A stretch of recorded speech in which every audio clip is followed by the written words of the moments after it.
नमस्कार दोस्तों।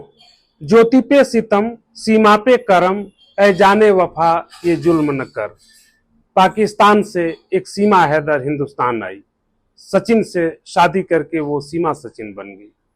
उन पे दिल निसार किया जा रहा है और जिस उत्तर प्रदेश में वो पाकिस्तानी खातून आकर रह रही हैं, उसी उत्तर प्रदेश में पीसीएस अफसर ज्योति मौर्य के चरित्र को, उनके व्यक्तित्व को तार तार किया जा रहा है। आखिर क्यों? आखिर संबंधों के लिहाज से देखें तो हमारे पितृ प्रधान समाज में दोनों ने एक ही गलती की है। अगर ये गलती है तो दोनों एक ही अपराध की अपराधी हैं और वो अपराध ये है कि दोनों ने अपने पति को छोड़ दिया। लेकिन पाकिस्तान से आई सीमा हैदर उर्फ सीमा सचिन लोगों के लिए देवी बन गई और ज्योति मौर्य पर गालियों और फप्तियों से प्रहार हो रहा है। आखिर क्यों? इस क्यों पर मंथन करने के लिए आप राष्ट्र मंथन को सब्सक्राइब जरूर कर लीजिए। बन पड़े तो इसको ज्यादा से ज्यादा शेयर कीजिए और इस क्यों का मुकम्मल जवाब जानने के लिए आखिर तक मेरे साथ बने रहिए। कितना अजीब है ना, एक पाकिस्तानी महिला बगैर अपने पति से तलाक लिए नेपाल के रास्ते हिंदुस्तान में आ जाती है। उसके साथ चार चार बच्चे आते हैं और वो अपने प्रेमी से पति बने सचिन के घर में रहने लगती है और राधे राधे का दुपट्टा ओढ़ लेती है, जय श्री राम के नारे लगाने लगती है, अपने बच्चों को गंगा नहलाने की बात करने लगती है और उसके इस नवोदित हिंदुत्व पर हमारे समाज का एक बड़ा हिस्सा लालोट हो जाता है। वो तुलसी जी की पूजा करती है और वो सच्ची हिंदुस्तानी होने का दावा करती है। वो पति परायणा बन जाती है, उसके पाकिस्तानी होने पर भी सवाल नहीं उठता। और इस अंध शोर में लोग ये भी नहीं जानना चाहते कि उसका अपने पति से क्या रिश्ता रहा है, पाकिस्तान में उसने क्या किया है, पाकिस्तान का उसका अतीत क्या क्या है। दैनिक भास्कर के मुताबिक सीमा के पति गुलाम मोहम्मद से सीमा ने कुछ महीने पहले ही 3 लाख रुपए लिए थे। 70,000 रुपए का मोबाइल फोन खरीदा था और चुकाया था फकत 5,000। बाकी 65,000 ईएमआई पर है और दुकान वाले गुलाम हैदर को ढूंढ रहे हैं। 10 साल पहले सीमा अपने माँ बाप का घर छोड़कर गुलाम के घर पहुंच गई थी और उसके प्यार में गुलाम हुए हैदर ने उससे कोर्ट मैरिज कर ली। तब सीमा अपने माँ बाप को लालची बताती थी, जैसा हैदर का दावा है। अब गुलाम हैदर को लायक पति नहीं मानती। सीमा में ये एक यू टर्न है। कौन सही है कौन गलत ये नहीं पता, लेकिन कुछ सवाल तो उठते ही हैं। पहला सवाल है कि सीमा के नाम पर 2-2 पासपोर्ट कैसे हैं? दर्ज एफआईआर में लिखा है कि सीमा गुलाम का एक पाकिस्तानी पासपोर्ट नंबर है HZ004421।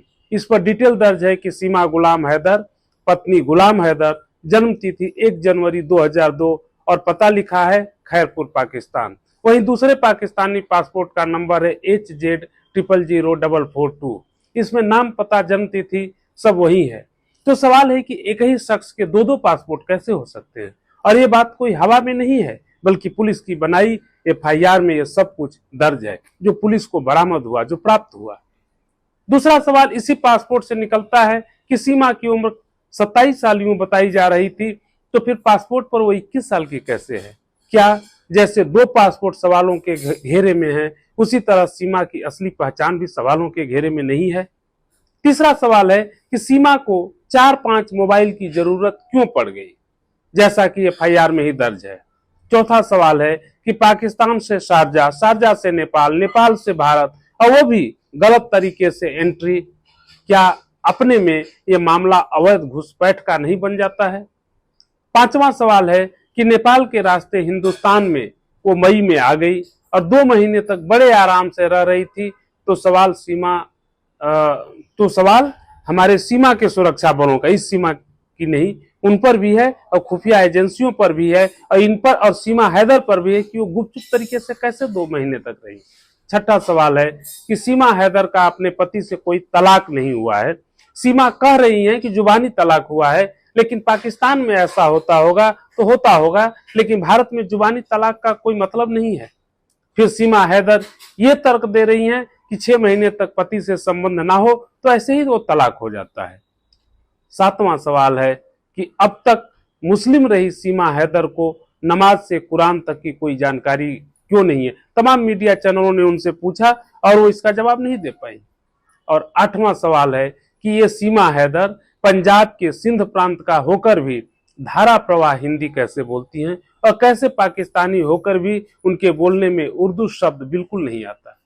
वो प्राइमरी स्कूल तक ही पढ़ी हैं और वो भी पाकिस्तान के सिंध प्रांत में एक रिमोट एरिया में, लेकिन हिंदुस्तान में आकर वो 2 महीने में ऐसी हिंदी कैसे बोल रही हैं जिसमें उर्दू का एक भी शब्द नहीं आता। यहाँ तक बल्कि दूसरी तरफ देखें तो उनके पति सचिन, जिनके साथ उन्होंने शादी वादी की है, इस धारा प्रवाह उतनी धारा प्रवाह हिंदी नहीं बोल पाते और वो सिंधी भाषा में भी धारा होकर के और हिंदी धारा प्रवाह फर्राटेदार बोलती है। लेकिन इन सवालों से आगे बढ़कर अभी देश का एक तबका यही सोचकर मगन है कि पाकिस्तान की सीमा हैदर भारत में आकर सीमा सचिन बन गई, सीमा अब्दुल्ला नहीं बनी। नहीं तो अब तक जासूस, गद्दार, आतंकवादी, स्लीपर सेल, ये सब जो कहानियां हैं वो मीडिया की सुर्खियां होती हैं। ऐसे सवालों और सोच के बीच एक सवाल ये बनता है कि क्या देश की सुरक्षा से भी बड़ी कोई चीज है? एक शत्रु देश से आई महिला अचानक गंगा जल छिड़क लेने से क्या भारतीय बन जाएगी? ये सवाल देश की सुरक्षा का सवाल है, अन्यथा सीमा हैदर के पाकिस्तानी होने और भारत हो आकर एक भारतीय की बहू बन जाने में किसी को क्या आपत्ति हो सकती है? नेताजी सुभाष चंद्र बोस से लेकर पूर्व प्रधानमंत्री राजीव गांधी तक ने विदेशी महिला से शादी की और उन शादियों पर हिंदुस्तान की परंपरा और संस्कृति ने कभी कोई ऐतराज नहीं किया। सीमा हैदर तो पाकिस्तान की ही है। हमारे संबंधों में तमाम तनाव और कटुता के बीच भी इस ऐतिहासिक सच को भुलाया नहीं जा सकता कि हम दोनों देश 76 साल पहले तक एक ही थे। फिर भी पाकिस्तान की तमाम साजिशों के बीच ये सवाल है कि मीडिया सीमा हैदर का इंटरव्यू लेकर गदगद क्यों है? सोशल मीडिया उन पे न्यूज का मसाला ढूंढ रहा है और हिंदुओं के एक तबके को लगता है कि एक मुस्लिम महिला हिंदू हो गई, और वो भी साधारण मुस्लिम महिला नहीं, पाकिस्तान वाली। साड़ी पहन लेना, पल्लू डाल लेना, बड़े अदब से फर्राटेदार हिंदी बोल लेना, उर्दू शब्दों से तौबा तौबा कर लेना, इसमें देश का एक हिस्सा एक भावुकता भरी खुशी में डूबा हुआ है तो डूबा रहे। लेकिन सीमा हैदर का अवैध तरीके से हिंदुस्तान आना सरकार के लिए, सरकार की खुफिया एजेंसियों के लिए, उसकी सुरक्षा एजेंसियों के लिए, एनआईए, सेना, रॉ, सीबीआई, सबके लिए एक बहुत बड़ा सवाल होना चाहिए। पता नहीं है या नहीं है ये सवाल। अब इस केस से बाहर निकलिए तो यूपी में शादी के बाद पढ़ लिख कर अपने दमखम से पीसीएस अफसर बनी ज्योति मौर्य को खलनायिका बनाकर दिखाया जा रहा है, क्योंकि वो अपने पति से तलाक लेना चाहती है। पाकिस्तान से अपने पति से जुबानी तलाक लेकर अवैध तरीके से हिंदुस्तान में आ गई सीमा हैदर पर लोग कुर्बान जा रहे हैं और अपने लिए अपनी शर्तों पर जिंदगी जीने वाली एक भारतीय महिला पर आरोपों के तीखे प्रहार किए जा रहे हैं। ज्योति मौर्य को समूची नारी जाति का दुश्मन बताया जाने लगा है कि उसके चलते तमाम पतियों ने अपनी पत्नियों की पढ़ाई छुड़वा दी है। इसमें गलती ज्योति मौर्य की नहीं है, गलती उन पतियों की है जिनको ना खुद पे भरोसा है ना अपनी पत्नी पे विश्वास है। पति पत्नी के संबंध विश्वास की बुनियाद पर टिके होते हैं। वो बुनियाद हिल जाए तो वो रिश्ता एक जिंदा लाश बनकर रह जाता है और लाश को ढोया नहीं जाता, उसे जलाया या दफनाया जाता है। इस वीडियो में इतना ही। आपसे गुजारिश है कि आप राष्ट्र मंथन को सब्सक्राइब जरूर कर लीजिए, इसको ज्यादा से ज्यादा शेयर कीजिए, इसको लाइक कीजिए, अपने कमेंट हमें भेजिए। आपके हर कमेंट और राय हमारे लिए बहुत मायने रखते हैं। फिर मंथन होगा किसी नए मुद्दे पर, बिल्कुल बेबाक, निष्पक्ष और सटीक। तब तक के लिए नमस्कार।